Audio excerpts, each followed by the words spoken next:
خب دوستان عزیز و گرامی، از کانال یوتیوب، از کانال قربان نیگماتov شما علمی صحبتی ما رو در رادیو امروز میتونید تماشا کرده باشید. به همه شما باقی تنسیتی خانه آبادی و لبانی پر از خنده رو آرزو داریم. سلامت باشید.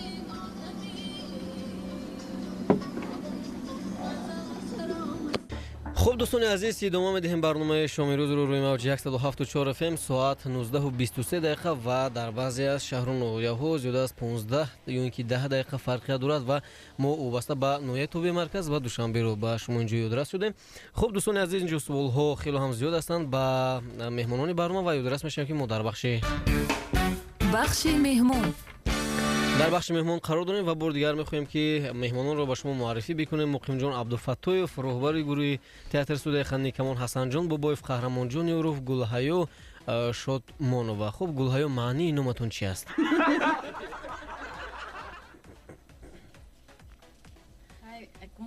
این نامه اوچم موندگی رفته اوچم میپرسم این میگم بله من همین گل حیو دختری حیو با همون چیزایی نمیشود از اینجا مادرتون تماس بگیریم؟ من چی تماس میگیری همی تو من خانه به استاد گیرم. نام این کس نوروز، نام شما گل حیو فهمده؟ نوروز گل حیو، این فال نیکس درست است خب ما ندرویده که مقیم چی؟ یاره خب اکنون بید اینجا دوستان عزیز یک چند پیامک او زنگ تلفنی است. الو سلام علیکم. السلام علیکم نوروز.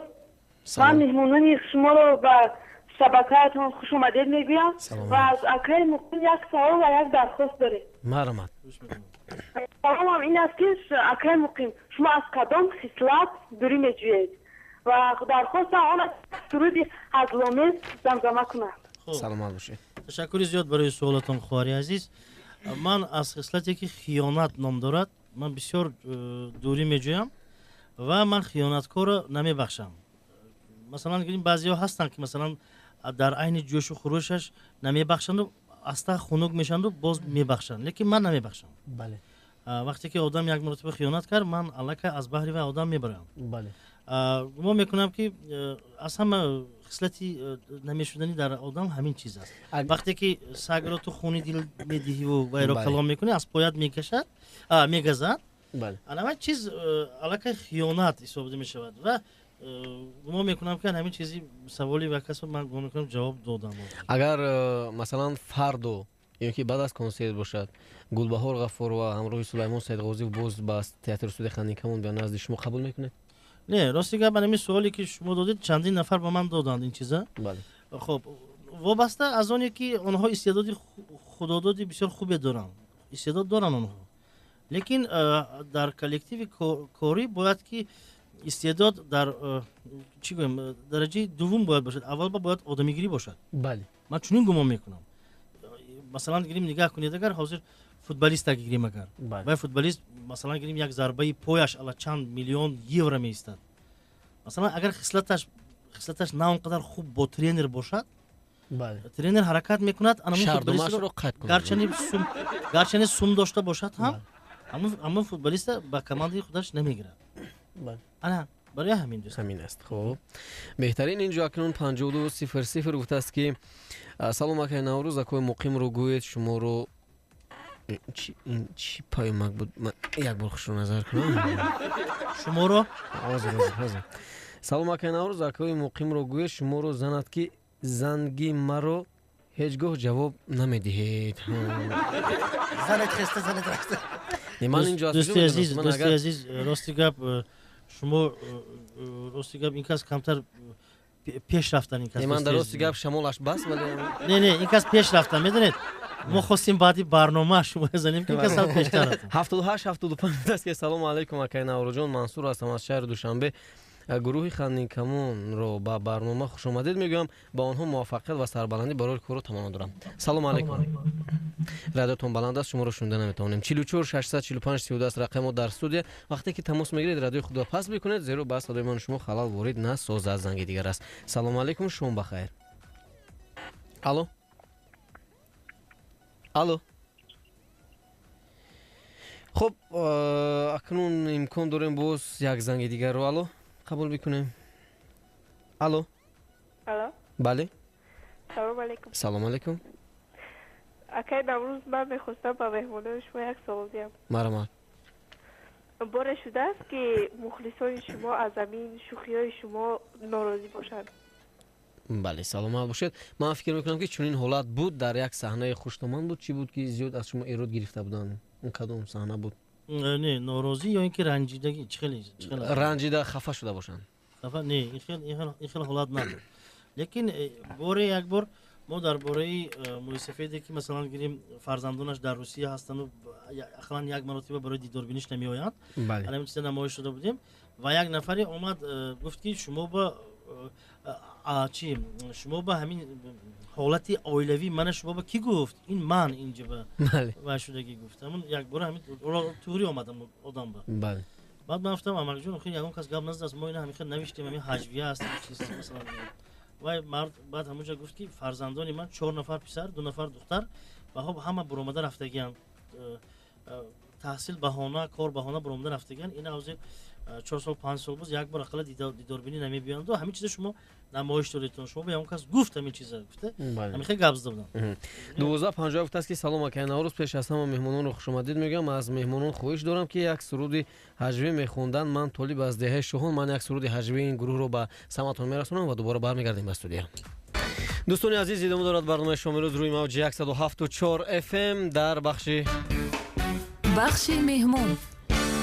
مهمونان برنامه امروزه ما هستند دوستان عزیز. تئاتر استودیو خندنی کمون در حیات 4 نفر خیلی کم و بله درسته میکنم. چیزی گفتن هست که مخیم شما کی من شما 4 نفر گفتید دوستی عزیز.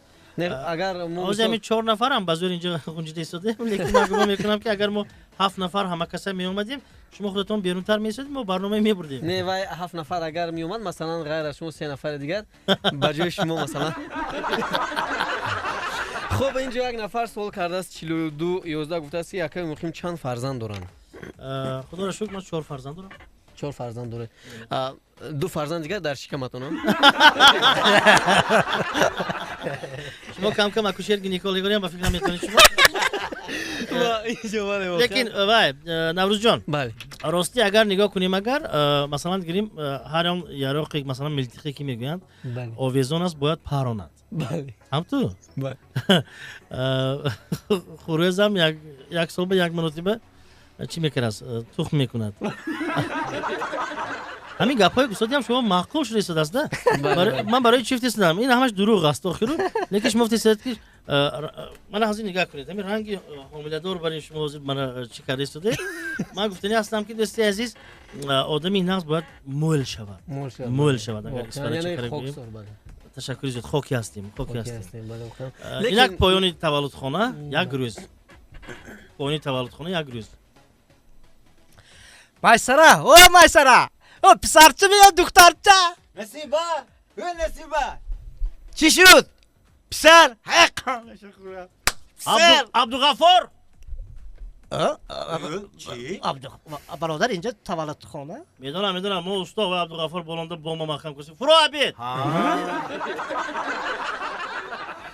سلام باشید. 52 گفته است که اکای مقیم چیپتاهایتون رو ارزانتر کنید اویلوی رویم ما در اویله 18 نفر هستیم 10 پسر 8 دختر 18 نفر بله خب دوستی عزیز من در بابت همین چیپتاها و تشکیلی های همین برنامه کنسرتی من گفتنی هستم که بچه‌های تشکیلاتچی داریم در شهر دوشنبه بله و بچه‌ها بسیار بچه‌های نغز هستن اگر مراجعه میکنن همون تشکیلاتچی رقم‌های تلفن در همون وای هست همونجا نوشته جدا است بله بله سلامت باشید.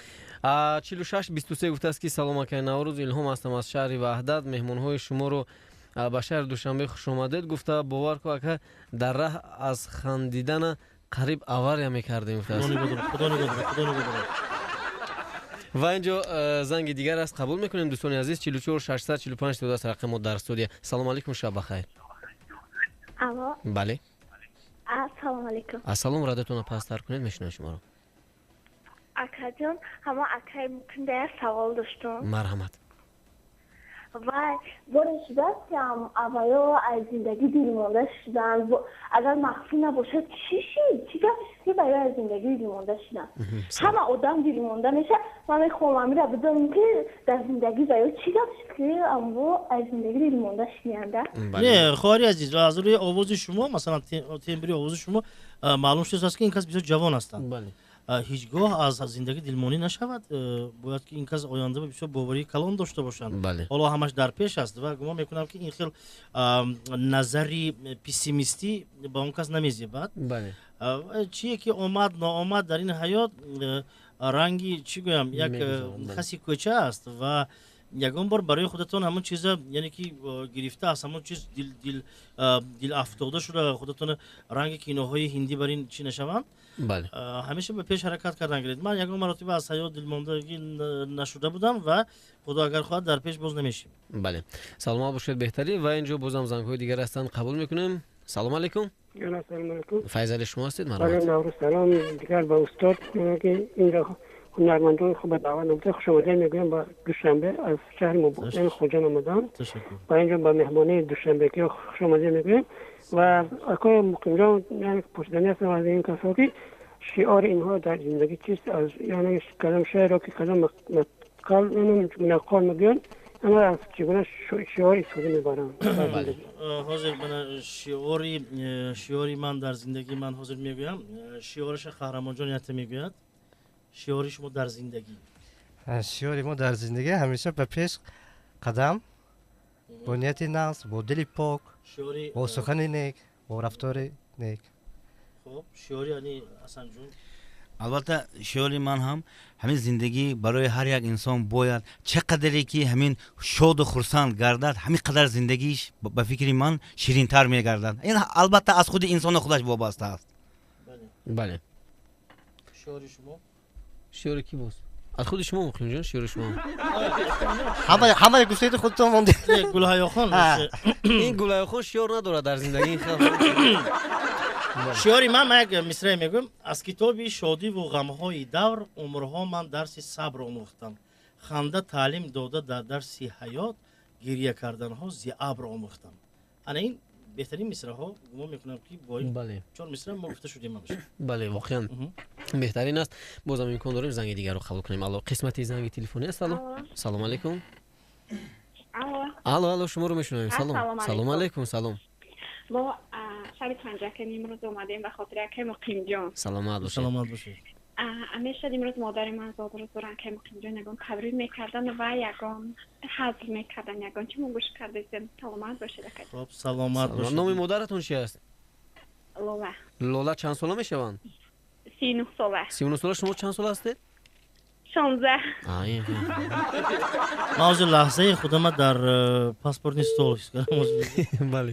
خب تمام مادران رو در شخصیتی مادری یعنی دختری که با ما در تماس شدن لاله نام داشتن مادرشون. بله. تمام مادرانی که امروز جشن زادروز دارن تبریک و مبارک باد می‌نماییم.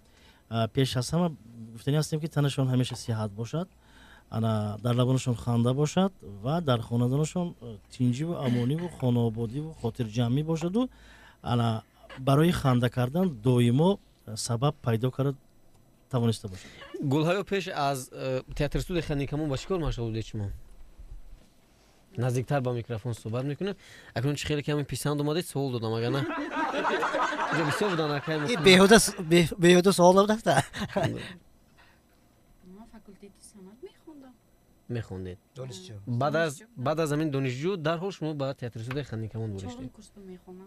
حالا تحصیل میکنید شما. بله در دانشکده فرهنگ و صنعت. بهترین. خب دکانتون کی است؟ تو همش نگو اینجا. خب 3 مرد زنهاشون تعریف میکردن. همین خیلی همیشه یکمش بود از همین زنی من ایکو 5 پنجش هنر یک روز پیولا دستم افتید یک بار شکسته بیچاره همین خیلی هم گرفته و یا همین کلیه کرد که خودی نشکستگی برین. دویمش هم نگاه کنه زنی من همین خیلی هنرمند کی کورتم همین یک طرفش شوخی درخت به در مونده همین خیلی درید همین خیلی دوخت که خودی که همین زواس کوی بوین یا لخ نشده کی بوین. سیمش گفته است از این من گفت نه کورتم میشود خودی نشده کی بوین. خوب بهترین. خب акнун бозам занги дигарро қабул мекунем. алло Замидорам درودمро سلاممро و پیاممро با کلی از شنونده‌های صادقی رادیو امروز. بله. خب باز هم در خط علاقه فرزانه هستم. شما امروز راننده ها هستید و هر نفر که سر سفره شام نشسته رادیو امروز را گوش میکند شامتان را پرفیض و پرفراغت. خب فرزانه زودتر سوالتون رو پیشنهاد بکنید. فرصت اینجا فرصت کمتر است. من فرصت مرحمت. سوال من این بود که با هر یکی صنعتی که اکتوری دارن، هر یک شخصیت که صنعت اکتوری داره، خب میپرسیدم که آنها در کدام لحظه خیش را هنرمند احساس میکنن. نفهمیدم. یک بار دیگر سوال رو تکرار کنید. درستی که من هم نفهمیدم. هر یک شخص خود را در کدام حالت هنرمند همچون ستاره میشناسه. بله سلام باشید. خواهر جان عزیز، من این سخنم رو با یک بار دیگر میگویم. من همین کلمه ستاره بد میبینم. باور کنید وقتی که میگن که ستاره استراده توجگی و ستاره دوستو بیایید همین ستارگی یک طرف میگذاریم. اما بیماری که بیماری ستارگی میگن یک طرف گذاشتن نکنه اون کس بیمار نشود همین چیز با. بله. یک 4 نفر میشناسن الکی و ها ستاره میشوند. ستاره میبخشید مایکل جکسون ستاره. تمام دنیا میشناسد. بای محمد نیازов ستاره وای نگاه کنید. معروف خوجا بهادرов ستاره، ظفر نوزی، مدینه هاشم انا اینها ستاره میارزن. لیکن امروز همین یک همین چیز قاعده شده مونده است که ستاره استراده توجیک ستاره. من همین کلمه ستاره بد میبینم بسیار. بنابراین بیاید همین خیلی گویم که هنرمند که حافظ مثلا گیریم همین چیز بهتر است. و فکری من ستاره حالی یگان کس خدمت نکنه است که ستاره شود. و البته امروز ها مثلا گیریم اگر خواهری ما گفتن که در کدام وقت خود را هنرمند حس میکنید. مثلا امروز نگاه میکنیم که دوستان عزیز یک حجمنگار مردم جمع کرد، یک برآمد کرد، از برآمدی و یک کمی یگان کس یگان چی گرفت برای خودش، یک بهرهمند گرفت. هنرمند است. مثلا گیریم اطلس و ادرس میبافد، هنرمند است. مثلا تیشه میسازد، هنرمند است. طبق میتراشد، هنرمند است. مثلا اكو همین قطار با مثلا گیریم نگاه کنید. مثلا رشد هنرهای مردمی گفتیم. انا نگاه میکنید امروز بسیار همین هنرهایی که از قدیم الایام مردمی ما با همین خاص است، همین چیزها از نو باز برقرار احیا شده است. همین چیز خوب است. گمان میکنم که برای هنرمندی ساحه حج شدن تنها 2-3 کلمه دانسته محمدانگی کردن این کم است. بله. باید که هنرمند حج اگر تو یک خانی مثلا گیریم تو یک چیز دونی چی میگی فکرت جمع کرده به مردم گفته تونی. بعضیا مثلا گیریم لطیفه میگن خنده تون نمیبیاد. بله. مثلا بعضیا مثلا هم تو لطیفه میگن شما میخندید. بله. انا بعد و آدمی که مردم نخندیدن با لطیفهش میگه که آخه چی نمیخنده خفه شده میرن. بعد رفتنی و همه میخندن. بله. دویم کس لطیفه گفت اگر من زور می لطیفی من به همتون خندیدم نه وای لطیفی یکم گفته که اومده ما بر رسید میگه همین خیلی بنابراین گمان میکنم که به سوال امین خواهر ما جواب دادیم.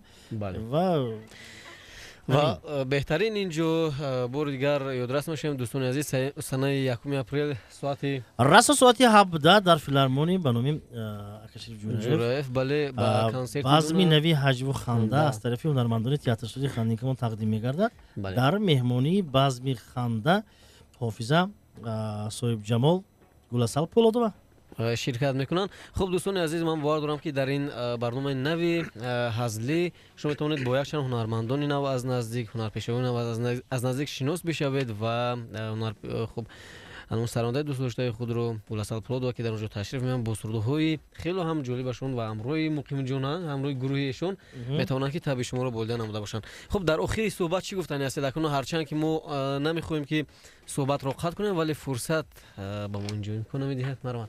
خب صحبت ما با آخر است. من پیش از همه به همه اون نفرانی که سخنهای به مزه ما رو شنیدن گوششون درد نکند.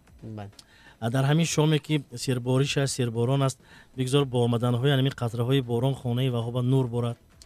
انا دسترخوانشون پرفیض باشد و مردمی که این ساعت ما رو گوش کرده ایستادن به این سخنهای ما رو حتما روز 1 اپریل مرحمت نمایند. یک برنامه دیدنی باب است. ما میکنم که همان روز از تحت دل همراه میخندیم. بله بهترین. خب و بقیه شما این برنامه‌ای که امروز با شما داشتیم چگونه بود؟ خوب بود؟ راستی نوروز جان من البته میدونم که مثلا گریم برنامه‌های رادیویی امروز خیلی برنامه‌های جالبن. لیک امروز برنامه ما به طور ایمپروویزاسیونی میگوییم که خیلی ما سوال‌ها رو تیار نکردیم، شما به ما نفرستادید، همین خیلی آمدیم یک آزاد صحبت کردیم و برای این به شما من می‌ندار هستم. در حقیقت هم یک حسی حجوی خیلی بلند دارید دادری عزیز و گمان میکنم که شنونده که مثلا این ساعت ما رو این لحظه ما رو گوش کرد البته کمی باشد هم در لبانش خنده پیدا گردید و البته من یک بار دیگر میگویم که عزیزان دلو دیده وقتی که تلویزیون با عکسی آدم میبیند چهرهش میبیند لیکن رادیو با تیسترکک رفته میرسد همون چیز. بنابراین در کار شما فعالیت شما با تمام در شخص شما با تمام کارمندان رادیوی امروز من بردباری ها موفقیت ها خواهان هستم.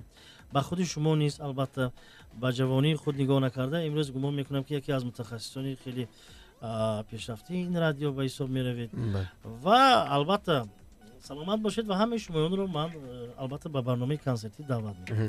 خب دوستان عزیز اینجا یک سری است من میخوام ایشو بکنم اما یک جزدان بود در دست یک مقیم گفتن که در یک جای اوزم کنید که من اون رو بینم درست چیپتا دارد یا اینکه مبلغ چی هست؟ نه راستی که داخلی وایب راستی که کورد هست کورد. بله. من نخواستم که همون چیزی که ما کورد که میبریم پیشترک دیدم اون آدم کورد. بله. سلام باشید. تشکر زیاد برای چنین یک صحبت جالب برای چنین یک صحبت خیلی هم پرمحتوا. دوستان عزیز در اینجا بخش مهمون بخش مهمون به انجام رسید و در کل با ساعت نگاه میکنیم دوستان عزیز فرصتی به برنامه ما جدا کردن است به انجام رسید. با شما تنها تا روز دوشنبه خداحافظی میکنیم و گفتنی هستیم که تنصیحاتی خانواده و خوش روزگاری شما ارزوی همیشگی ما کارمندان رادیوی امروز است و اینجا یک سرود از گلاسل پولاد آماده کردیم که به سمعتون میرسونیم. خدا نگهبانتان.